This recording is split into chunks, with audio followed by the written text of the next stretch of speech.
नमस्कार, आप सबका बहुत बहुत स्वागत है। आज हम फिलोसफी की जो सीरीज हमने शुरू की है उसमें तीसरा सेशन शुरू करने वाले हैं। आज के लिए सोचा यह था कि हम चार्वाक दर्शन पर बात करें, जो कि भारत का एक अर्थ में सबसे लोकप्रिय दर्शन है, एक अर्थ में सबसे बदनाम दर्शन है। दोनों बातें उसमें लागू होती हैं।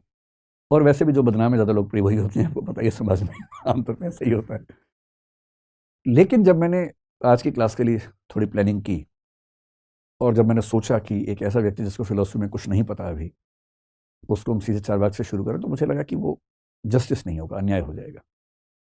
क्योंकि किसी एक दर्शन को ठीक से समझने के लिए पहले ज़रूरी है कि आपको बेसिक वोकेबुलरी उस विषय की पता हो, जो बेसिक टर्म्स हैं, कंसेप्ट्स हैं उस विषय के, वो पता हो। तो फिर मैंने तय किया कि चार्वाक को लाएंगे, 2-4 दिन के बाद ले आएंगे, लेकिन पहले 2-4 दिन कुछ बेसिक कंसेप्ट समझें, जिन कंसेप्ट से चार्वाक अपने आप समझ में आ जाता है। चार्वाक है क्यों? जैनिज्म भी, बुद्धिज्म भी, वेदांत भी, शंकराचार्य भी, सब उन कंसेप्ट की बदौलत, उन कंसेप्ट की मदद से समझ में आते हैं, और पश्चिम के लोग भी उनसे समझ में आ जाते हैं। तो आज ये समझेंगे कि दर्शन का जो सबसे बुनियादी प्रश्न है, यानी कि अंतिम सत्य क्या है, what is the ultimate reality, ये सवाल क्या है, ये सवाल कहाँ से आया, इस सवाल का जवाब ढूंढने के लिए रास्ते कौन कौन से थे, कौन किस रास्ते पर चला, क्या जवाब ढूंढ के लाया, और क्या आज उन जवाबों की कोई अहमियत हमारे सामने बची है, अगर बची है तो कितनी बची है, ये सब समझेंगे। और फिर वहां से आपकी जिज्ञासाएं थोड़ी सी और बेहतर हो पाएंगी। तब हम तो मैं एक शब्द लिखता हूं, अल्टीमेट ट्रुथ। अंतिम सत्य क्या है, या देखिए, दर्शन में सत्य और सत्ता ये भी दो अलग चीजें होती हैं। जब मैं कह रहा हूं कि ट्रुथ एक चीज है, तो ट्रुथ जरूरी नहीं है कि वही हो जिसको हम अल्टीमेट एग्जिस्टेंस कहें। और मैं आज इस पर बात करना चाह रहा हूं, वो अल्टीमेट एग्जिस्टेंस की बात है। यानी दरअसल वो कौन सी चीज है जिससे सब कुछ बना है, ये सारी दुनिया कैसे बनी, किसने बनाई, किस प्रोसेस से बनी। और जब दर्शन की बारीकियों में जाते हैं तो सत्य और सत्ता, ट्रुथ और एग्जिस्टेंस, ये भी अलग शब्द हो जाते हैं। जो पहला सेशन था, मैंने बताया था कि फिलोसफी की 3 बेसिक ब्रांचेस, जिनमें से एक मेटाफिजिक्स है, एक एपिस्टेमोलॉजी है, एक जिसको हम एक्सियोलॉजी कहते हैं। लेकिन फिलोसफी की जो मूल ब्रांच, जिसका इंटरेस्ट हम सबके मन में होता है, उस मूल ब्रांच का नाम मेटाफिजिक्स ही है। और मेटाफिजिक्स मेटाफिजिक्स का मतलब क्या है? इस ब्रह्मांड के संबंध में अंतिम प्रश्नों के जवाब देना। हिंदी में इसको हम तत्व मीमांसा कहते हैं, मेटाफिजिक्स को। मेटाफिजिक्स को ही मोटे तौर पर एक और नाम से भी जानते हैं, जिसको बोलते हैं ओंटोलॉजी। तो कहीं आप ओंटोलॉजी शब्द पढ़ें तो इसका मतलब आपके स्तर पर यही है कि दोनों एक ही बातें हैं, एक ही शब्द को दो तरीके से कहने का रिवाज है दर्शन में। मेटाफिजिक्स के 3 मूल प्रश्न मैंने आपको बताए थे, जिनमें से एक प्रश्न है इस संसार के बारे में, इस कॉस्मोस के बारे में। ये ब्रह्मांड, ये जगत, ये संसार कैसे बना, किसने बनाया, क्यों बनाया, ये सारे सवाल। दूसरा सवाल जो आपको ज्यादा इंटरेस्ट क्रिएट करेगा वो है आत्मा के बारे में, सोल, कॉन्शियसनेस बेसिकली। और तीसरा सवाल है ईश्वर के बारे में, जिसको बोलते हैं गॉड। कॉस्मोस से जुड़े प्रश्नों को कॉस्मोलॉजी बोल देते हैं, सृष्टि मीमांसा। जो आत्मा से जुड़े प्रश्न हैं उनको साइकोलॉजी बोलते हैं, दर्शन में मनोविज्ञान। और जो ईश्वर से जुड़े प्रश्न हैं उनको थियोलॉजी या ईश्वर मीमांसा कह देते हैं। इन पर तो हम बाद में बात करेंगे। आज इन तीनों को एकदम लेके बेसिक लेवल पर इसका जो फंडामेंटल क्वेश्चन है उस पर बात करेंगे। आपके चेहरे से ऐसा लग रहा है कि आज आपको अंतिम रहस्य समझ में आने वाले हैं। कुछ समझ में नहीं आने वाले, मैं आपको पहले भी स्पष्ट कर रहा हूँ। ये मदारी वाला मामला नहीं है, ना बाबाओं वाला मामला है। हम झूठ नहीं बोलेंगे, हम सिर्फ ये बताएंगे कि लोगों ने क्या क्या सोचा। और सच ये है कि अंतिम सत्य किसी को नहीं पता है। सबके अपने अपने रास्ते हैं, अफवाहें हैं, अपनी अपनी राय है, ओपिनियंस है। हमें तो बस ये पता होना चाहिए कि ओपिनियंस क्या क्या हैं।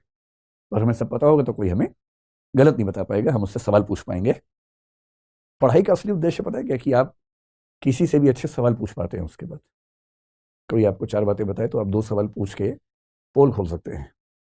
असली उद्देश्य ये भी तो है कि हमें कोई ऐसे थोड़ा बहका देगा, पता होना चाहिए। तो शुरुआत इस बात से कि अंतिम सत्य क्या है, अंतिम सत्ता क्या है। अब देखिए, क्राइसिस क्या है, ये प्रश्न किसके मन में आया? आज की बात अगर मैं करूं तो आपने भूगोल स्कूल में पढ़ा होगा, ज्योग्राफी पढ़ी होगी, साइंस पढ़ी होगी। और जब कोई मुझसे कहता है ना कि मुझे बहुत कॉन्फिडेंस अपने ऊपर हो गया, जब कोई मुझे मिलता है बच्चा कि मैं ये कर दूंगा, मैं वो कर दूंगा, तो मैं उससे बोलता हूँ कि बेटा भूगोल का पहला अध्याय पढ़ लो एक बार। और ज्योग्राफी का चैप्टर 1 पढ़ने के बाद कॉन्फिडेंस कम हो जाता है। कम होना भी चाहिए, जरूरत से ज्यादा कॉन्फिडेंस ठीक भी तो नहीं है ना। और उस अध्याय को पढ़ के क्या पता लगता है? पता लगता है कि इस ब्रह्मांड में असंख्य आकाशगंगाएं हैं, गैलेक्सीज हैं। उन असंख्य गैलेक्सीज में से एक गैलेक्सी जिसका नाम मिल्की वे है, वो हमारी गैलेक्सी है। उस एक गैलेक्सी में असंख्य तारे हैं, स्टार्स हैं बहुत सारे। उन तारों में से एक छोटा तारा जिसका नाम सूर्य है, सन है, वो हमारा पड़ोसी है। पड़ोसी मतलब 15 करोड़ वर्ष, मतलब ये किलोमीटर की दूरी पर लगभग। उस सूर्य के साथ जो ज्ञात ग्रह हैं वो 9 के आसपास हैं, उस पर डिबेट चलती रहती है। उन 9 ग्रहों में से एक ग्रह पृथ्वी है। उस पृथ्वी पर 1 ट्रिलियन के आसपास स्पीशीज हैं, 1 लाख करोड़ स्पीशीज हैं। उन स्पीशीज में से एक स्पीशीज होमो सेपियंस सेपियंस है। इस दुनिया में आज के समय में 800 करोड़ होमो सेपियंस सेपियंस जिंदा हैं, उनमें से एक मैं हूं। ये मेरी औकात है। हम सबकी हैसियत दरअसल इतनी ही है। कई बार भाव आता है मन में कि अरे मैं हूं तो दुनिया चल रही है, मैं नहीं रहूंगा दुनिया कैसे चलेगी। ये भाव आता है मन में, इस उम्र में ज्यादा आता है आप लोगों की उम्र में। जब जब कॉन्फिडेंस ज्यादा होने लगे तो ये अध्याय पढ़ लीजिए भूगोल वाला। जब कम होने लगे तो मोटिवेशन की स्पीच सुन लीजिए कि तुम क्या नहीं कर सकते, तुम वो सब सुन लीजिए। उससे थोड़ा सा गुब्बारा फूल जाता है थोड़ी देर के लिए और अच्छी फीलिंग आती है। दोनों की अपनी वैल्यू है। कॉन्फिडेंस होना भी जरूरी है जीवन में, और एक सीमा से ज्यादा हवा में उड़ना ठीक नहीं है, ये भी उतना ही महत्वपूर्ण है। ये तो हम जानते हैं ना, उस समय के मनुष्य को नहीं पता था। जब फिलोसफी की शुरुआत हुई उसको नहीं पता था कि आकाशगंगा क्या होती है, उस बेचारे को क्या पता कि तारे कितने होते हैं। वो तो समझिए कि एक ऐसी दुनिया में किसी को जाके पटक दिया, जैसे आपने वो पीके फिल्म देखी होगी, शायद पीके नाम था ना उस फिल्म का। किसी और ग्रह से कोई व्यक्ति आके गिर गया बेचारा, और वो मीनिंग निकालने की कोशिश कर रहा है कि क्या है, मैं कहाँ हूं। तो आज से 3 लाख साल पहले जब होमो सेपियंस सेपियंस बना, और आज से करीब 70-72 हजार साल पहले जब उसके अंदर सोचने की क्षमताएं विकसित हुई, जिसको कॉग्निटिव रिवॉल्यूशन कहते हैं। अब वो एक प्राणी, निहत्था सा प्राणी है इस संसार में। सोचने की क्षमता उसके पास है, लॉजिक है, रीजनिंग है उसके पास। और वो देख रहे कि सूर्य है, चंद्रमा है, पहाड़ हैं, नदियां हैं, बरसात आती है, पशु पक्षी हैं, कई पशु आते हैं हमला करते हैं। धीरे धीरे बनता हुआ समाज है, धीरे धीरे भाषा बनाने के प्रयास चल रहे हैं। पहली बार राज्य बनाने का प्रयास चल रहा है जिसमें एक व्यक्ति शासन करेगा। इस पूरे स्ट्रक्चर को, इस पूरे संसार को समझने की कोशिश ये व्यक्ति कर रहा है। ये साइंटिस्ट नहीं है, क्योंकि साइंस का कंसेप्ट ही नहीं है। ये धार्मिक व्यक्ति भी नहीं, क्योंकि उस समय धर्म भी नहीं आया है। एक बेसिक बुनियादी दिमाग लेके समझना चाह रहा है इस रहस्य को कि मैं कहां पटक दिया गया हूं, मैं किस दुनिया में हूं, कैसे समझूं कि ये दुनिया क्या है, कैसे बनी, और मेरी इसमें क्या स्थिति है। मेरे आसपास जो लोग मर रहे हैं, क्या वो खत्म ही हो गए? हम आए कहां से थे, जाएंगे कहां, कुछ नहीं पता है। अब ऐसे में लोग क्या करेंगे, सोचेंगे, जिज्ञासा से भर जाते हैं। जिज्ञासा से भरे हुए इस व्यक्ति के पास इनपुट बहुत कम है। देखिए, एक वैज्ञानिक जब निष्कर्ष निकालता है, कैसे निकालता है? उसके पास लॉजिक है, रीजनिंग है, प्रोसेसिंग है, लेकिन इनपुट भी तो है बहुत सारा। रिसर्च करता है, एक्सपेरिमेंट्स करता है, उन एक्सपेरिमेंट्स के रिजल्ट्स के बेस पर उनकी प्रोसेसिंग करके सही फैसले निकालता है, सही निष्कर्ष निकालता है। इसलिए फिलोसफी में कहते हैं कि जो चिंतक है वो 2 तरह का हो सकता है, या तो होगा मधुमक्खी जैसा, या होगा मकड़ी जैसा। और ये मधुमक्खी और मकड़ी का जो मामला है, स्पाइडर जो है, मकड़ी, और मधुमक्खी को आप हनी बी अगर कहें, ये 2 कंसेप्ट्स क्यों आते हैं फिलोसफी में या साइंस में भी आते हैं? एक अच्छा वैज्ञानिक होता है मधुमक्खी जैसा, इसलिए वैज्ञानिकों का आदर्श है मधुमक्खी होना, काटने के लिए नहीं, मतलब मधुमक्खी होने का दूसरा मतलब है यहाँ पर। मधुमक्खी कैसे काम करती है?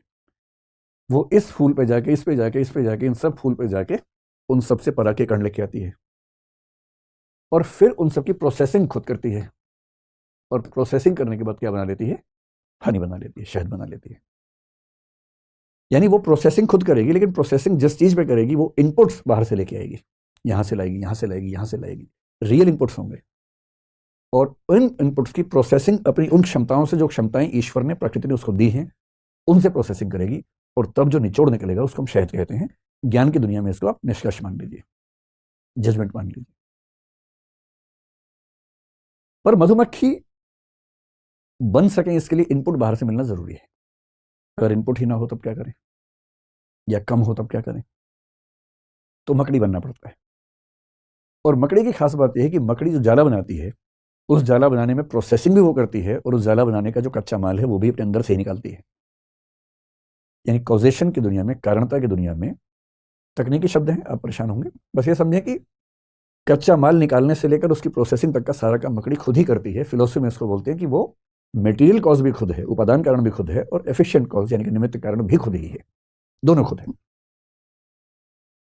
इसलिए जब तक हमारे पास बहुत सारे इनपुट्स ना हो, बहुत सारे तथ्य ना हो, हम मकड़ी बन के काम करते हैं। और अधिकांश दार्शनिक मकड़ी के रास्ते पर चलते हैं। वो अपने अंदर से कल्पनाएं करते हैं, उन कल्पनाओं को अपनी रीजनिंग पावर से जस्टिफाई करते हैं, प्रोसेसिंग करते हैं, डाउट्स निकालते हैं, ठीक करते हैं। और यही कारण है कि अलग अलग दार्शनिक एक ही चीज़ की व्याख्या एकदम अलग अलग करते हैं, और हर व्याख्या लॉजिकली ठीक लगती है, क्योंकि उन्होंने अपने दिमाग से सारी बातें सोची हैं। और साइंटिस्ट क्या करता है? रिसर्च करता है, रिसर्च करने के बाद निष्कर्ष निकालता है। विज्ञान का भी अंतिम प्रश्न है कि ब्रह्मांड कैसे बना। दर्शन का भी आखिरी प्रश्न है कि ब्रह्मांड कैसे बना। धर्मों को भी इसमें रुचि है कि ब्रह्मांड कैसे बना। अंतर उनके रास्ते का है, अंतर उसके मेथड का है। धर्म आस्था और फेथ के बल पर काम करता है। धर्म आसान उत्तर प्रोवाइड करता है आम आदमी को, जो बहुत गहरे नहीं है, बहुत तार्किक नहीं है, किंतु आम आदमी निश्चिंत हो जाए ऐसे गोलमोल आंसर प्रोवाइड करता है। दर्शन तार्किक उत्तर देता है मकड़ी के तरीके से, और विज्ञान आनुभविक एम्पायरिकल एविडेंसेस इकट्ठे करने के बाद तब जजमेंट निकालता है, और विनम्रता से मानता है कि कल को मैं गलत साबित हो सकता हूं। जैसे कोई नया एक्सपेरिमेंट मुझे गलत साबित करेगा, मैं गलत हो जाऊंगा। भाई आइंस्टीन ने इतने महान महान प्रयोग किए, उनको 1921 में नोबेल प्राइज मिला फोटॉन्स पर उन्होंने जो काम किया उसके लिए। वही आइंस्टीन अपने समय में ही गलत साबित होने शुरू हो गए थे। आइंस्टीन के समय में क्वांटम फिजिक्स का जब एक प्रयोग हुआ, डबल स्लिट एक्सपेरिमेंट उसको बोलते हैं, और कुछ और प्रयोग हुए आइंस्टीन के समय में। एक प्रयोग हुआ जिसको क्वांटम एंटेंगलमेंट आजकल एक कंसेप्ट है, जिस पर 2022 का नोबेल प्राइज मिला है फिजिक्स का, आइंस्टीन के समय में आया। और आइंस्टीन ने दो और वैज्ञानिकों के साथ मिलकर एक ईपीआर पैराडॉक्स का जिक्र किया और कहा कि क्वांटम फिजिक्स के नियम गलत हैं, क्योंकि ये फिजिक्स के बुनियादी नियम के खिलाफ हैं। खारिज कर दिया। और आइंस्टीन की मौत के बाद 1960 के दशक में एक प्रयोग हुआ, बेल एक्सपेरिमेंट कहते हैं। 1972 में, फिर 1980 के दशक में, और उसके बाद 3 अलग अलग वैज्ञानिकों ने साबित किया कि आइंस्टीन की धारणा क्वांटम एंटेंगलमेंट के मामले में गलत थी। और इन 3 वैज्ञानिकों को, जो अलग अलग समय में काम कर रहे थे, एक साथ 2022 में नोबेल प्राइज देना पड़ा, क्योंकि वो आइंस्टीन की गलती को ढूंढ पाए। विज्ञान का यही मजा है। विज्ञान में धौंस नहीं है कि मैंने कह दिया तो अंतिम सत्य है। विज्ञान में न्यूटन भी गलत साबित हो सकता है, आइंस्टीन भी गलत साबित हो सकता है, हर कोई गलत साबित होता है। डार्विन गलत साबित हुआ कई मामलों में, इन कई मामलों में शानदार है। धर्म में इतनी आज़ादी नहीं होती है, दर्शन में होती है, विज्ञान में होती है। इसलिए तीनों का मूल प्रश्न यही है, और दर्शन ने इसमें क्या संभावनाएं ढूंढी, हमें इनको समझना है। ध्यान रखिए, विज्ञान बाद की बात है, शुरुआती प्रयास दर्शन के लोग कर रहे हैं। आगे चल के विज्ञान ने उसमें से बहुत सारी चीज़ों को अपने हाथ में ले लिया और अच्छे से लिया। मेटाफिजिक्स या दर्शन का अंतिम प्रश्न जो है कि अंतिम सत्ता किसकी है, जो अल्टीमेट ट्रुथ या अल्टीमेट एग्जिस्टेंस है, वो किसका है। इस प्रश्न के बेसिकली 2 प्रश्न हैं, इसको 2 प्रश्नों में तोड़ लेते हैं। एक प्रश्न ये है कि अल्टीमेट एग्जिस्टेंस कितने हैं, नंबर कितना है। अंततः जितनी सत्ताएं हैं उनका नंबर कितना है, एक ही है या ज्यादा है, या 2 हैं या 10 हैं, कि 50 हैं, कि 100 हैं, कि 1000 हैं। एक तो ये सवाल है। और दूसरा ये कि जो अंतिम सत्ता है उसकी नेचर क्या है। नेचर का मतलब वो कैसी है सत्ता, उसका नाम क्या है, उसकी विशेषताएं क्या है, इसको बोलते हैं nature of the ultimate reality क्या है। अब स्वाभाविक सी बात है कि जिज्ञासु व्यक्ति के मन में दोनों प्रश्न साथ साथ ही आए होंगे। ये एक ऐसा तो है नहीं कि एक प्रश्न पहले आएगा एक बाद में आएगा, साथ साथ ही आए होंगे। और जब हम सोचते हैं तो हमारे पास सोचने के 2 तरीके होते हैं सामान्य रूप से, तीसरा बाद में आता है। कोई आपसे पूछे कि भाई इस संसार में अंतिम सत्ताएं कितनी हैं, तो एक नजर में तो भाव ये आता है कि भाई इतना वैविध्य, डाइवर्सिटी दिख रही है, सब तो सत्य ही है, हम किसे खारिज करें। तो पहला आंसर स्वाभाविक रूप से अधिकांश लोगों के मन में आता है, जिसको हम बोलते हैं प्लुरलिज्म, यानी कि अनेकवाद या बहुत्ववाद। यानी बहुत सारी अंतिम सत्ताएं हैं, एक नहीं है, 2 नहीं है, बहुत सारी अंतिम सत्ताएं हैं। सरल भाषा में कहें, लोहा भी अंतिम सत्य है, लकड़ी भी अंतिम सत्ता है, पानी भी अंतिम सत्ता है, आग भी अंतिम सत्ता है, हवा भी अंतिम सत्ता है। मैं कैसे कह दूं कि हवा और पानी एक ही हैं? मैं कैसे कहूं कि आग और पानी एक ही हैं? अलग अलग हैं। और जब इतनी सारी चीजें अलग अलग हैं, तो ये मान लेते हैं कि अंतिम सत्ताएं बहुत सारी हैं, इसमें कहाँ कोई दिक्कत है। अच्छा, जब आप कहेंगे बहुत सारी हैं, आम आदमी को बहुत सारी दिख रही हैं, तो आपको भाव क्यों देगा? सोचेगा आप तो वही कह रहे हैं जो मैं भी देखता हूँ, फिर आप किस बात के दार्शनिक हुए। तो दार्शनिकों को और धार्मिक लोगों को ना इससे चैन नहीं पड़ता है।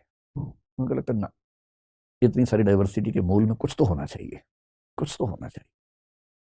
और मन करता है कि किसी एक पे ही सारा थोप दे। एक आते ही ना मन को बड़ा एक संतोष मिलता है कि चलो फाइनली पता लग गया कौन है। ये वाला सेटिस्फेक्शन इतना परेशान करता है कि कुछ लोगों ने कहा ना भाई, अंतिम सत्ता केवल एक है, और जिन्होंने कहा कि अंतिम सत्ता केवल एक है, इनको बोलते हैं मोनिज्म या मोनिस्ट, यानी एकवाद। एकवाद सिंपल, अनेकवाद एकवाद। अनेकवाद वो हैं जो कहते हैं कि अंतिम सत्ताएं बहुत सारी हैं।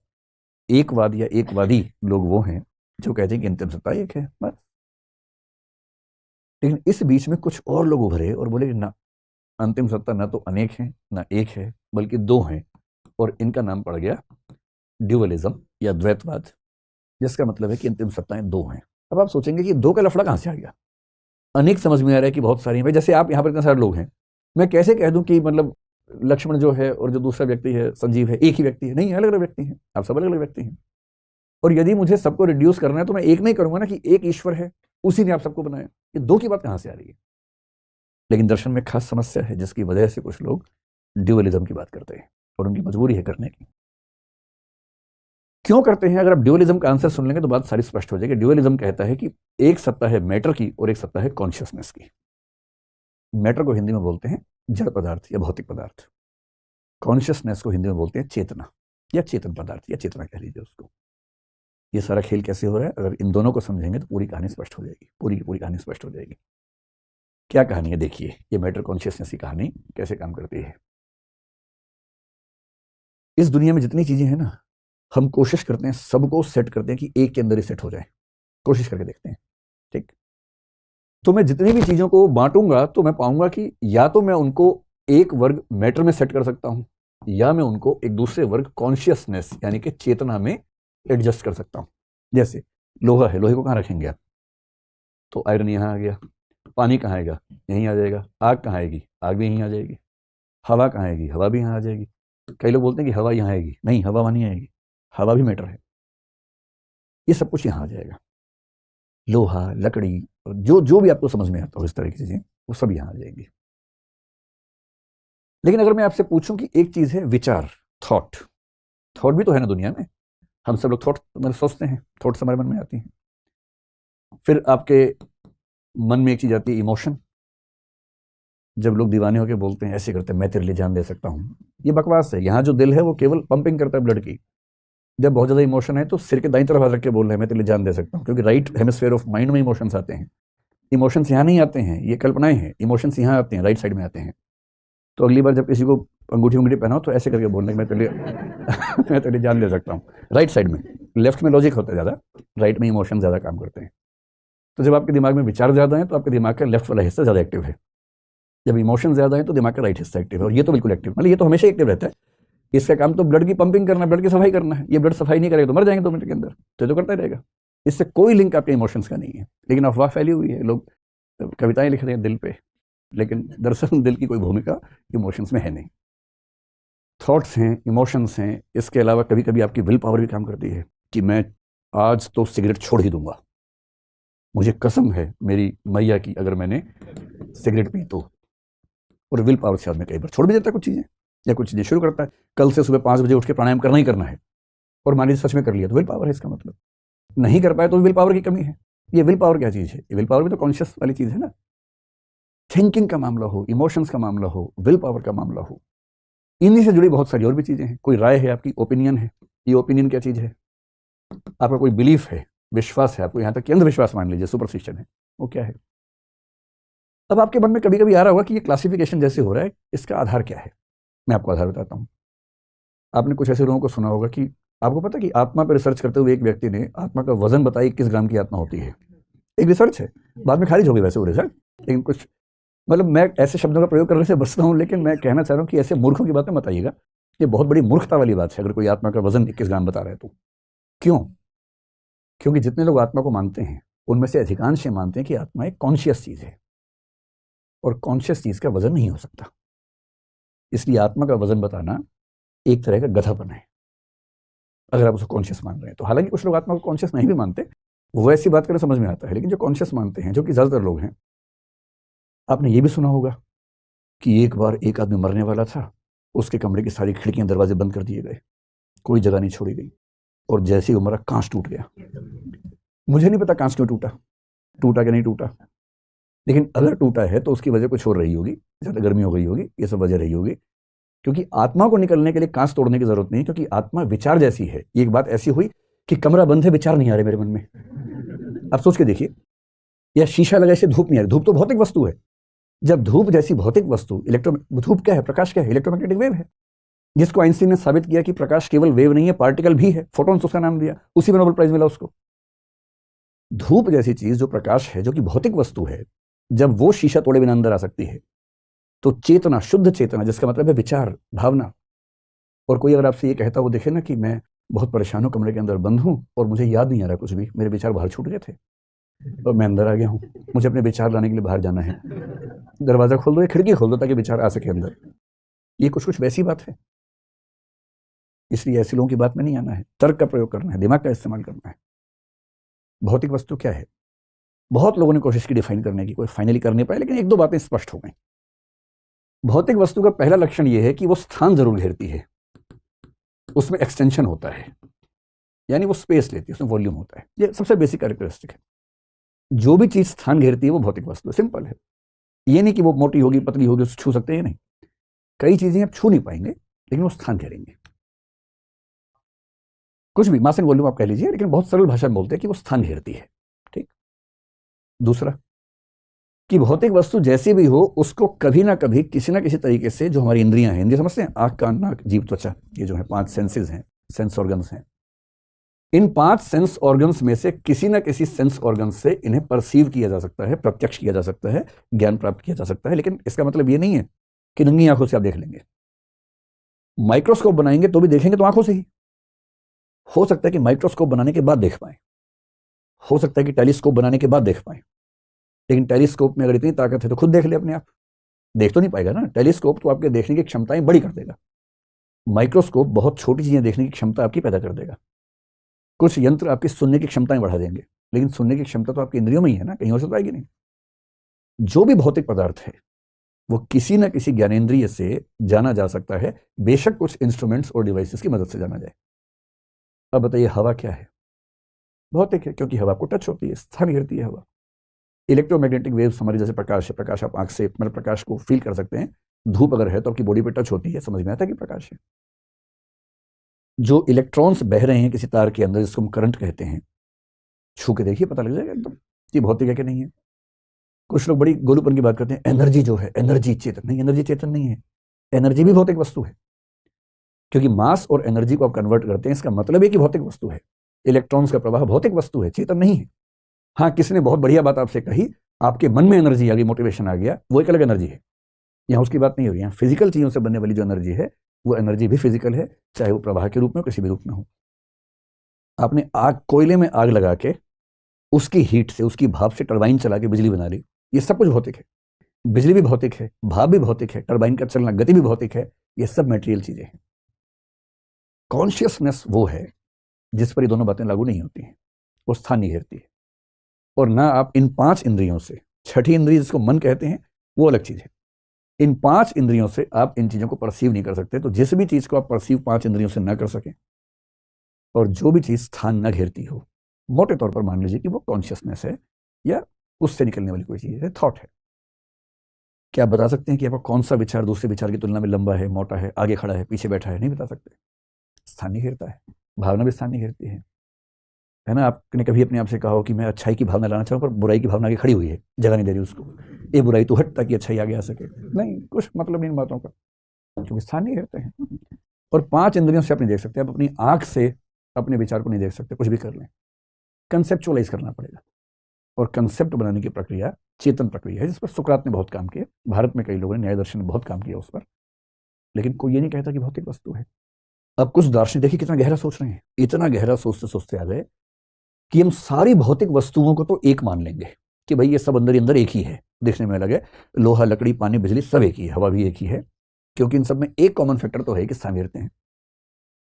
और जितनी ये सब चीजें हैं, ये सब भी अंदर ही अंदर एक है, क्योंकि इनमें भी कॉमन फैक्टर है कि ये स्थान नहीं घेरते और ये परसेप्टेबल नहीं है। ये हमारे 5 इंद्रियों से, 5 सेंसेस से परसेप्शन नहीं हो सकता, प्रत्यक्ष नहीं हो सकता, अनुभव नहीं हो सकता।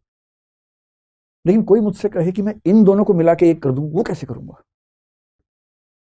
और जो लोग यहां के रुक जाते हैं उनको बोलते हैं ड्यूअलिस्ट, कि भाई अंतिम रूप से 2 सत्ताएं हैं, एक भौतिक, एक चेतन। सारी भौतिक चीजों को मिला के एक मान लो, कोई बात नहीं, सारी चेतन चीजों को मिला के एक मान लो, पर मैं किसी भी आर्गुमेंट से ये कैसे साबित कर दूं कि भौतिक ही चेतन है और चेतन ही भौतिक है? मैं लोहे से विचार कैसे बना दूं और भावना से लकड़ी कैसे बना दूंगा? ये कैसे करूं? और जिनका मन करता है ना ना कुछ और करना है, फिर वो आते हैं इस पर मौनिज्म पे, वो कहते हैं कि ना भाई, अंत में तो एक ही सत्ता रहेगी। और इनके सामने कितना बड़ा चैलेंज है, आप समझ पा रहे हैं? अभी तक की जो बात हुई, अगर मैं समअप कर दूं थोड़ा सा आसान भाषा में, आप लोग अभी हैं दैहिक रूप से, मतलब देह और मन दोनों के साथ हैं। कई बार क्या होता है कि शरीर तो है ही, मन है या नहीं, सवाल उसका होता है। अब तक की जो बात हमने की, थोड़ी सी बात, वो ये है कि अल्टीमेट रियलिटी क्या है, इसको लेकर नंबर्स की बात करें, 3 ऑप्शन है। जो सबसे सामान्य विचार है वो ये कि भाई बहुत सारे सत्ताएं हैं, और भारत के दर्शन में जैसे हमने पढ़ा, तो भारत में चारवाक भी ये मानते हैं कि बहुत सारे सत्ताएं हैं, जैन भी ये मानते हैं बहुत सत्ताएं हैं, बौद्ध भी ये मानते हैं बहुत सारे सत्ताएं हैं, न्याय भी ये मानते हैं, वैशेषिक भी ये मानते हैं, मीमांसा वाले भी ये मानते हैं। जो नहीं मानते केवल सांख्य योग नहीं मानता और वेदांत नहीं मानता, बाकी सब मानते हैं कि सत्ताएं बहुत सारी हैं, बहुत सारी एग्जिस्टेंस हैं। तो अगर मैं मोटी सी बात आपसे कहूं कि भारत के अधिकांश दार्शनिक किस रास्ते पर चलते हैं? प्लूरलिज्म के रास्ते पर चलते हैं, अनेकवाद के रास्ते पर चलते हैं कि अंतिम सत्ताएं बहुत सारी हैं। फिर कुछ और गहराई में जाते हैं, वो कहते हैं ना, सारी मटेरियल चीजें एक मान लूंगा, सारी कॉन्शियस एक मान लूंगा, पर इनको कैसे एक मानूं? कौन सा रास्ता? ड्यूअलिज्म। और ड्यूअलिज्म के रास्ते पर भारत में चलने वाला दर्शन जो है वो सांख्य है, और थोड़ा सा योग भी कह सकते हैं, क्योंकि वो दोनों की मेटाफिजिक्स सेम है। भारत में सांख्य और योग, मुख्य रूप से सांख्य रियल ड्यूअलिस्ट फिलोसफी है, एकदम द्वैतवाद। आगे चल के रामानुज ने एक द्वैत विशिष्ट अद्वैत की बात की, मैंने कहा था ना विशिष्ट अद्वैतवाद उनका है। अंदर द्वैतवाद है, बाहर ऊपर से फिर बाद में पर्दा उसके ऊपर उड़ा दिया है, अद्वैतवाद कर दिया है, अंदर ही अंदर वो भी ड्यूअलिज्म को मानते हैं। और मध्वाचार्य पक्के ड्यूअलिस्ट, उनका नाम ही दर्शन का द्वैतवाद है। ये 2-3 ब्रांचेस द्वैतवाद को मानते हैं, पर कुछ लोगों का मन नहीं मानता है, उनको चाहिए अंतिम सत्ता एक सिर्फ। और जो अंतिम सत्ता को एक मानते हैं, उनमें भारत में सबसे बड़े दार्शनिक हैं शंकराचार्य। उनका दर्शन क्या कहलाता है? अद्वैत वेदांत, अद्वैत वेदांत। सच बात तो है कि रामानुज भी, वल्लभाचार्य भी, निम्बार्काचार्य भी, जिनके दर्शन विशिष्टाद्वैतवाद, शुद्धाद्वैतवाद और द्वैताद्वैतवाद हैं, ये भी अंततः मौनिज्म की बात करते हैं, पर ये थोड़ा बीच में कुछ किंतु परंतु लगाते हैं। जो एक दर्शन कोई किंतु परंतु नहीं लगाता है, उसका नाम है शंकराचार्य का अद्वैतवाद या अद्वैत वेदांत। थोड़ी सी मात्रा में हम बौद्ध दर्शन की एक परंपरा माध्यमिक शून्यवाद है, उसको भी इसमें रखेंगे, लेकिन जब उसको पढ़ेंगे तब समझेंगे, तभी उसमें डाउट में नहीं जाना है। ऐसे पश्चिम में है, बहुत सारे दार्शनिक हैं। अब मेरे ख्याल से आप समझ गए कि संख्याओं के हिसाब से दर्शन 3 प्रकार के होते हैं। अब आइए नेचर के हिसाब से, और असली समस्या ये है कि अंतिम सत्ता जो है वो कैसी है, और कैसी है का मतलब क्या हुआ? आप अंतिम सत्ता के बारे में एक ऑप्शन ये मान सकते हैं, स्पेशली अगर आप मोनिस्ट हैं, अगर आप एकवादी हैं, आपको बताना पड़ेगा कि भाई वो जड़ है या चेतन है। इनमें से एक ही मान सकते हैं। एक तरीका है कि आप मान लें कि अंतिम सत्ता मैटर की है, यानी जड़ पदार्थ की है, चेतना की नहीं है। लेकिन आप समझ रहे हैं कितना संकट आपके सामने आने वाला है। आपको साबित करना पड़ेगा कि लोहे और लकड़ी से विचार कैसे पैदा हुए, क्योंकि आप चेतना की सत्ता नहीं मान रहे। आप समझ रहे हैं? मैं सिर्फ रिवाइज कर रहा हूं अपने आप में। आप समझ पा रहे हैं? ये तो नहीं लग रहा कि गलत विषय में घुस गए, वही ज़्यादा अच्छा था गाने वाने सुनना। मतलब वो भी अच्छा है, ये भी अच्छा है। जिंदगी को एक पक्ष में लेना चाहिए, हर पक्ष का मजा है। एक कवि हुए रघुवीर सहाय, हिंदी साहित्य में आधुनिक काल में, इतना बढ़िया लिख के गए, हम तो सारा का सारा लेंगे जीवन, हम तो सारा का सारा लेंगे जीवन, कम से कम वाली बात ना हमसे कहिए। ये थोड़ा कि केवल गाने सुनेंगे या केवल फिलोसफी पढ़ेंगे। दिन में फिलोसफी, शाम को गाना सुनिए, क्या दिक्कत है? मजा डाइवर्सिटी में है। क्यों एक रास्ते पर चलना है? हर रास्ते पर चलिए। खैर, एक तरीका यह है कि हम मान लें कि अंतिम सत्ता जो है वो भौतिक वस्तु की है, जड़ पदार्थ की है। चैलेंज ये है कि आपको साबित करना पड़ेगा कि जड़ पदार्थ से चेतना यानी कि विचार यानी कि भावनाएं कैसे पैदा हों। ये आसान नहीं है, नानी मर जाती है साबित करने में वैज्ञानिकों की, बहुत मुश्किल काम है। आज तक के सारे वैज्ञानिक मिलकर भी ये साबित नहीं कर पाए। मतलब हम सैद्धांतिक रूप से मान लेते हैं कि मैटर से लाइफ पैदा हुई होगी, अगर हम डार्विन को फॉलो करें।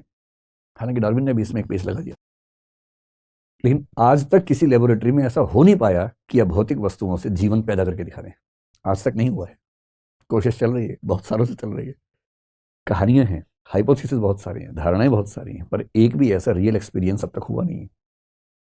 तो भौतिक पदार्थों से जीवन और जीवन के साथ चेतना, कॉन्शियसनेस, इसे कैसे पैदा करेंगे, ये सवाल तो आ जाएगा उसके बाद। दूसरा तरीका ये आप कहें कि नहीं भाई, अंतिम सत्ता एक ही है और वो है कॉन्शियसनेस।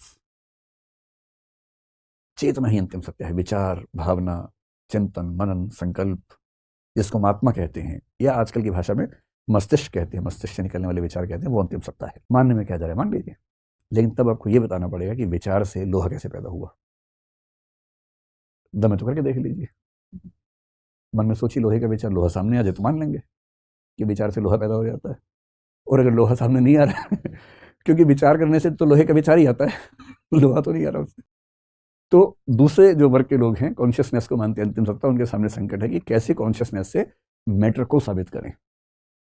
और कॉन्शियसनेस मानने वाले आमतौर पे मानते हैं कि जो अंतिम सत्ता है वो ईश्वर की है, वही परम कॉन्शियसनेस है, उसी से जगत का निर्माण हुआ है। जो पहले वाले हैं आमतौर पे ईश्वर को नहीं मानते, वो इस जगत को अंतिम सत्ता मान लेते हैं।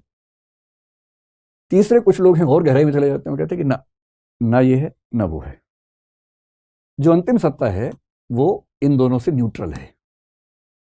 अंतिम सत्ता तो है पर ना जड़ की है ना चेतना की है, इन दोनों से न्यूट्रल है। समझेंगे क्या कहना चाह रहा है एक व्यक्ति विशेष रूप से, शायद आपने नाम सुना होगा, स्पिनोजा नाम के एक व्यक्ति हुए दर्शन में बहुत महत्वपूर्ण, उन्होंने ये बात कही। और बाकी फिर कुछ लोग जब बहुत थक जाते हैं, हार जाते हैं, फिर बोलते हैं नहीं यार, हम तो ना ड्यूअलिज्म को ही मान लेते हैं, और ड्यूअलिज्म का मतलब है कि अंतिम सत्ता जड़ की भी है और चेतना की भी है, हम क्यों इस झगड़े में पड़े, छोड़ो ना। लेकिन ड्यूअलिज्म से भी समाधान नहीं निकलता है, बहुत मुश्किल है। पश्चिम एक दार्शनिक बेचारा लहूलुहान हो गया इसको साबित करने के चक्कर में, उसका नाम डेकार्ट है, आपने शायद सुना होगा। उसने कहा कि एक शरीर है हमारा, एक हमारी आत्मा है। वो बहुत प्रसिद्ध वाक्य आपने सुना ना कि I think therefore I am, मैं सोचता हूं अतः मैं हूं। ये जो विचार है, इसकी पूरी कहानी क्या है, वो रिसर्च कर रहा है, और फिलोसफी की रिसर्च लेबोरेटरी में नहीं होती है, वो किसी जंगल में अलग से कोने में बैठ के हो जाती है, क्योंकि वो सोच के करना होता है ना। उसने कहा कि मैं दुनिया की हर बात पे डाउट करूंगा, संदेह करूंगा, इसको बोलते हैं मेथड ऑफ डाउट। वो हर बात पे डाउट करता है। लोगों ने कहा धर्म में, उसने कहा बेकार की बात नहीं मानेंगे, जब तक मेरे हर प्रश्न का जवाब नहीं मिलेगा मैं कुछ नहीं मानूंगा। खूब डाउट किया, हर चीज पे डाउट किया, आसपास ये दिख रही है इन पे भी डाउट किया कि सच में है कि नहीं है। अंत में उसके मन में एक सवाल आया कि मैं हर चीज पे संशय कर रहा हूं, हर चीज पे डाउट कर रहा हूं, पर ये डाउट कौन कर रहा है? मैं ही तो कर रहा हूं। अगर मैं हर चीज पे डाउट कर रहा हूं तो कम से कम एक बात तय है कि कोई डाउट करने वाला तो है। तो डाउट करने के प्रोसेस में कम से कम एक को मानना पड़ेगा जो डाउट कर रहा है। अभी आप लोग कितने खुश हो रहे हैं, हाँ कितना अच्छा निष्कर्ष, एकदम दो कौड़ी का निष्कर्ष निकला बाद में। बाद में पता लगा एकदम बकवास बात है, लेकिन उस समय लोग बड़े दीवाने हो गए इस बात के, बड़े दीवाने हो गए कि डाउट के प्रोसेस में एक चीज पे डाउट नहीं कर सकते, और वो ये कि कोई डाउट कर रहा है। तो डाउट कौन कर रहा है? आई थिंक का मतलब आई डाउट बेसिकली है, I doubt therefore I am, basically ये है। तो डाउट कौन कर रहा है? मेरा हाथ तो नहीं कर रहा, मेरा पैर तो नहीं कर रहा, नाक तो नहीं कर रही, माथा तो नहीं कर रहा। तो डाउट करने वाला कोई चेतन हो सकता है।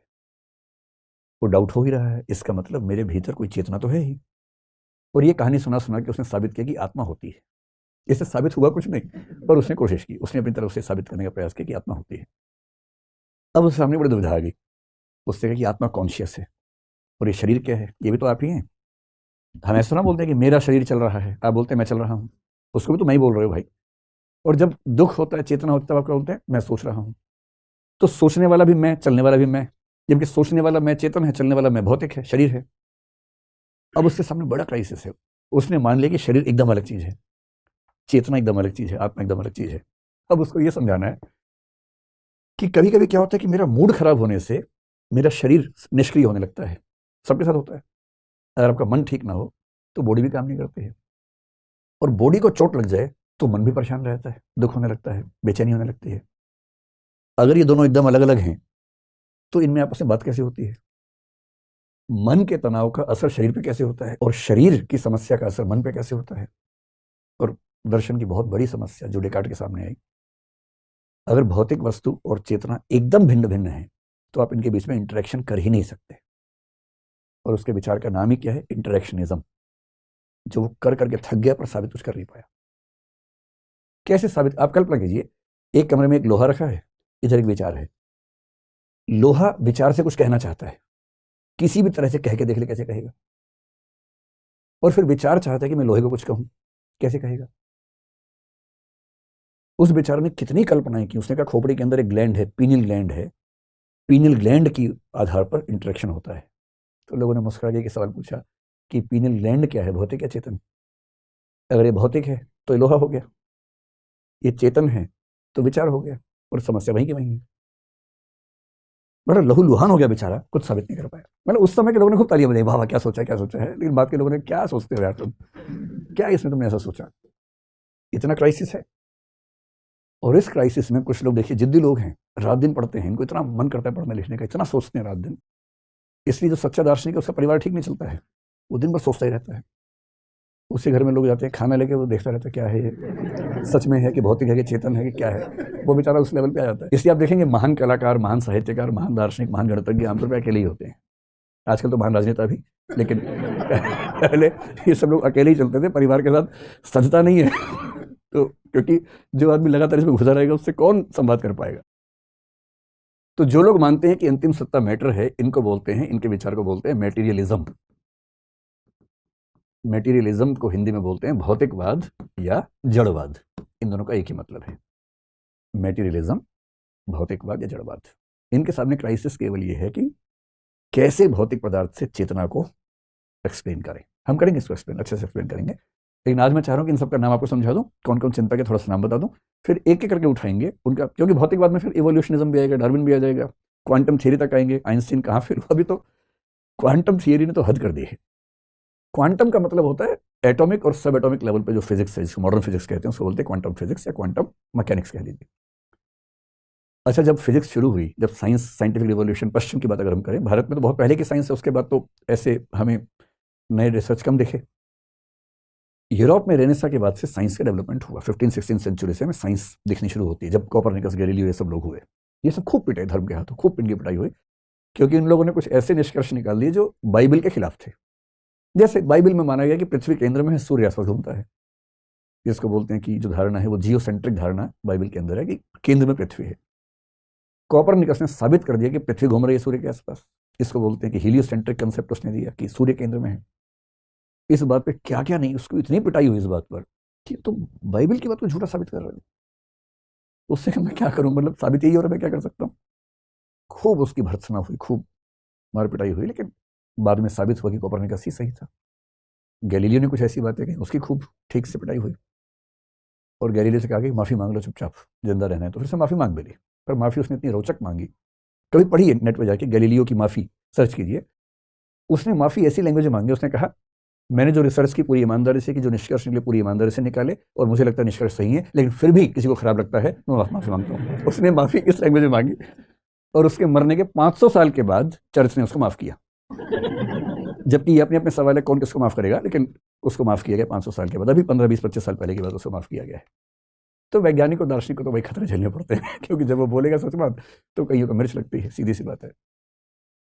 जब ये साइंस का रिवॉल्यूशन हुआ, फिर 17वीं सेंचुरी में न्यूटन आ गया। न्यूटन एक बड़ा मतलब महत्वपूर्ण वैज्ञानिक हुआ, ग्रेविटी और जो उसके नियम है वो सब आए। हम मानते हैं कि न्यूटन से फिजिक्स एक तेज रास्ते पर आगे बढ़ी, लेकिन न्यूटन ने जो बातें कही उनमें से कुछ बातों को आइंस्टीन खारिज कर देते हैं। आइंस्टीन रिलेटिविटी की बात करें, जबकि उसके पहले साइंस में ये मानते हैं कि चीज़ें एकदम ऑब्जेक्टिव, एकदम फिक्स हैं। आइंस्टीन कह रहे हैं कि ना, चीज़ें रिलेटिव हैं।